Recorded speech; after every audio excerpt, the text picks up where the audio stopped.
Hi, everybody. I'm coming live to you from my laptop for the very first time. Let me know how it goes. If I don't see your comments, I apologize. I just did an entire practice session, which I thought was the real deal. The worst part is this is not the first time that I've done this. I always do a Facebook Live and then think I did a Facebook Live, but then I actually really do the Facebook Live. So if I seem like I've practiced, it's because I have.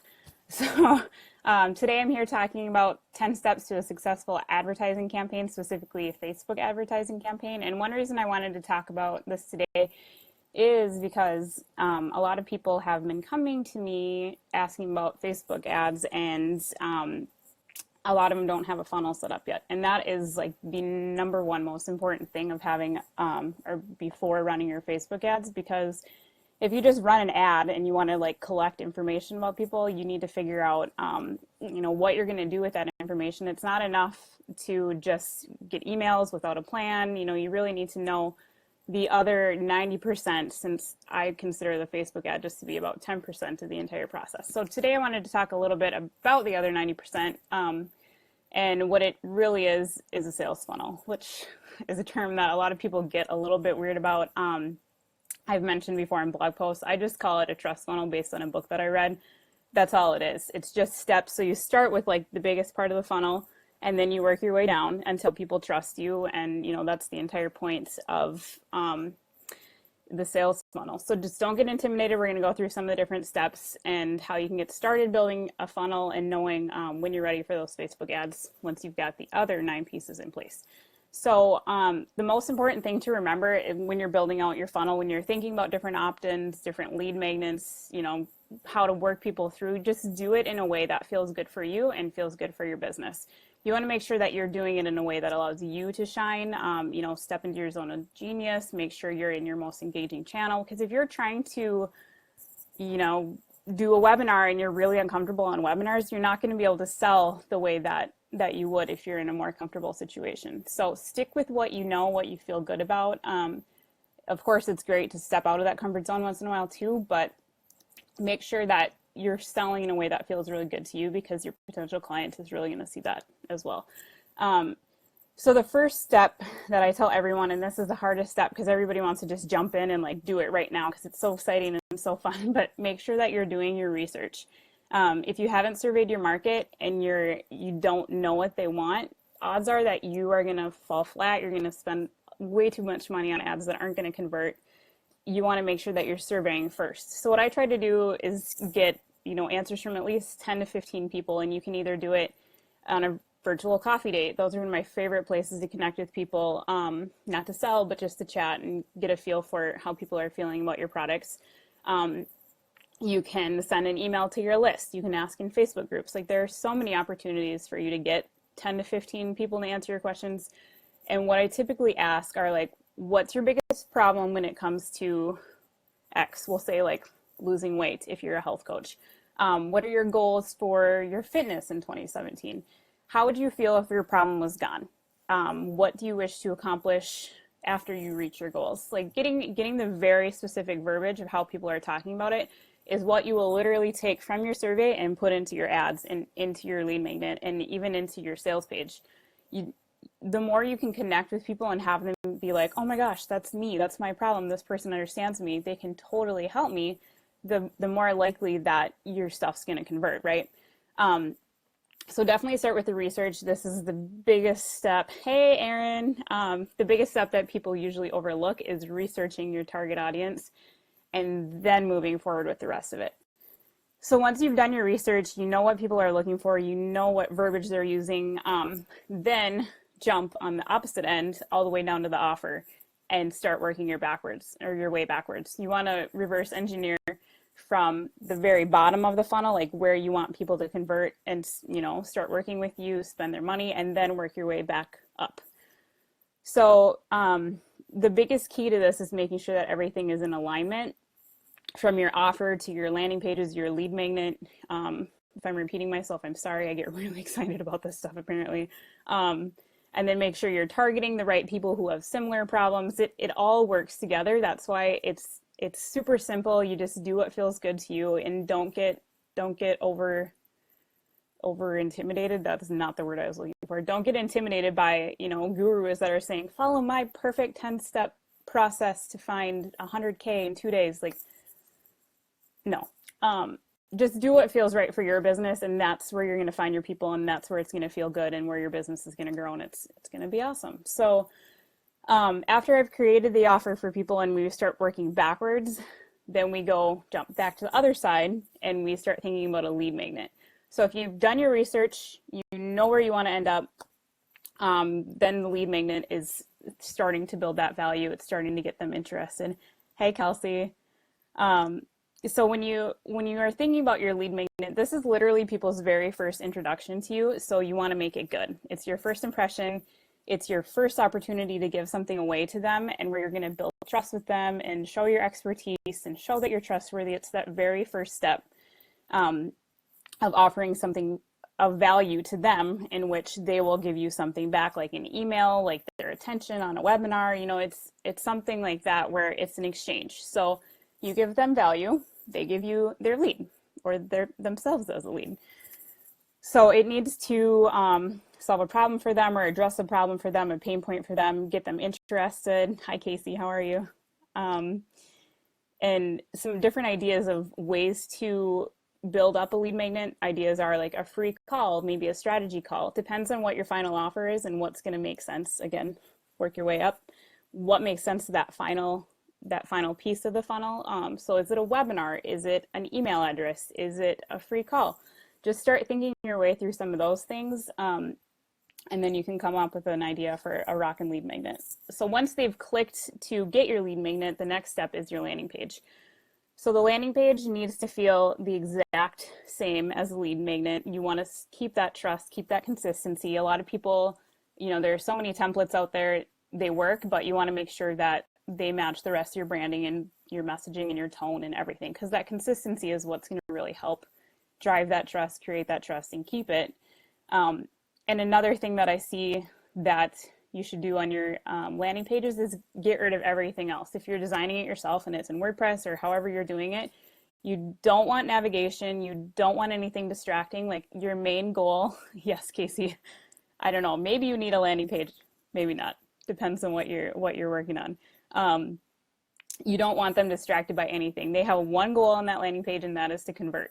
So whether it's signing up to your webinar, giving you their email, just one thing. And then on the next page, which is what we're going to talk about next, the thank you page, that's when you give them more information. So once they have opted in on your landing page and they've moved over to your thank you page, then you can give them some more information. And the thank you page, to be honest, is one of the most overlooked pieces of the funnel. It's a lot of people, it's that 30-second afterthought, like, okay, good, I got their email, we're done, we're good, now I can focus on the other stuff.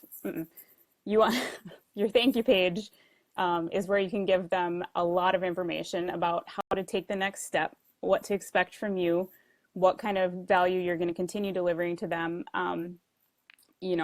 Why did they just join, and why should they stay on your list? It's also a really great opportunity if you do a double opt-in for people to tell them to expect an email from you. Maybe check their spam folder if that's been an issue. Make sure they add you to the safe list. It's that next opportunity to show them what they can expect and why they should stay on your list. And you can also give more information about yourself, like how they can keep in touch with you. It's a really great place to promote your Facebook group if you've got one. And just, again, more trust, more relationship building. It all works together. So if you're running a Facebook ad and if you've got your offer, you've got your opt-in, they've gone to your landing page, they've found your thank you page, then you need to start thinking about your targeting for your Facebook ads. So you want to make sure you've researched your audience well enough back in the very first step to know what they're interested in.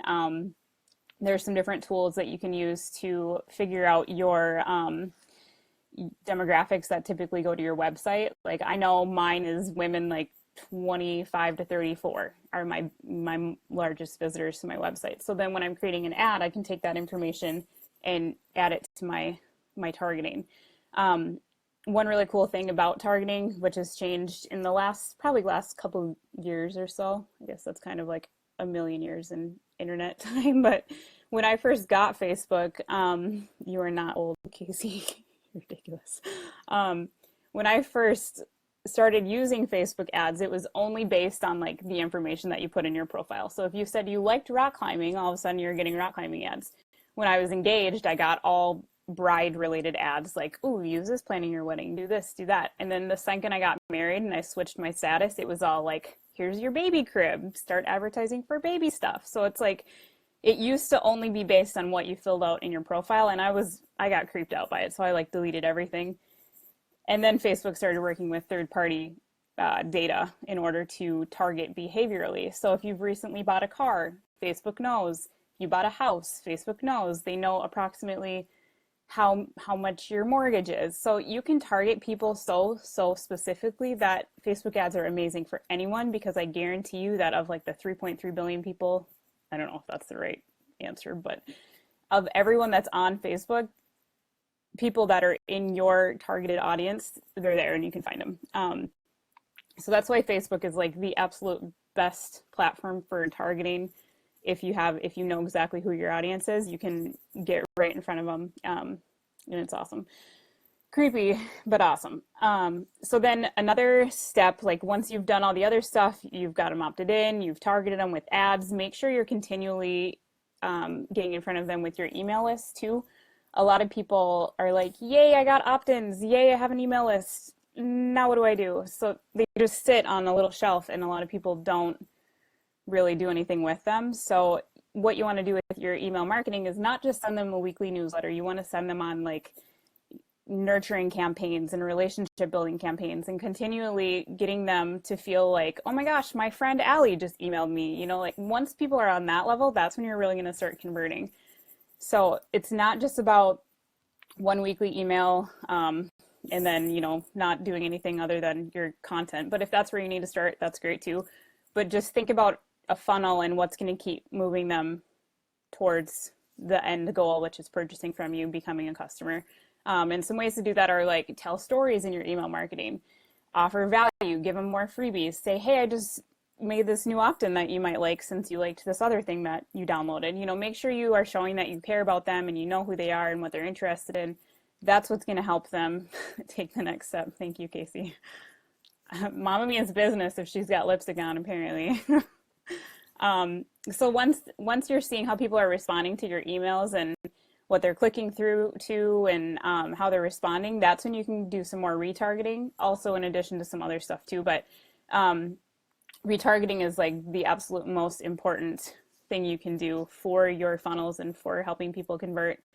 Because think about when you go to Amazon and you look at something and then it follows you around the internet for like until you buy it.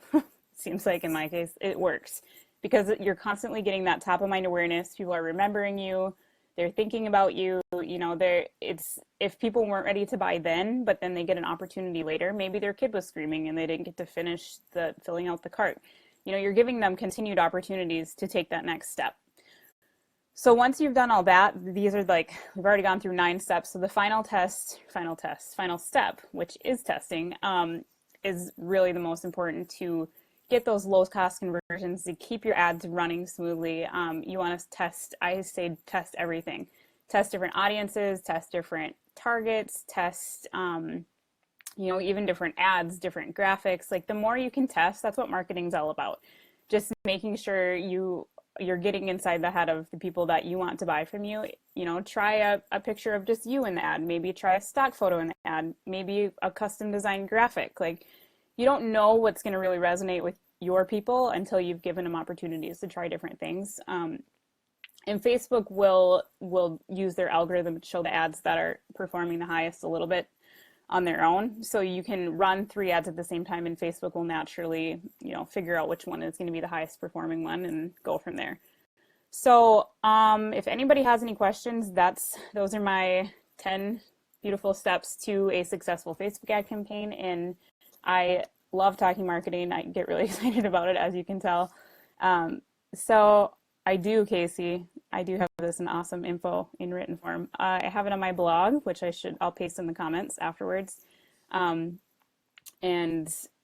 I also have a couple opt-ins about this kind of stuff too. So If you have any questions, feel free to email me. If you're interested in working through your own funnel, I have a deal going on right now for $499. So for 90 minutes, you can work through your funnel. We'll go through all the different steps, figure out what you need to do before starting your Facebook ad campaign, because I know that's where a lot of people struggle.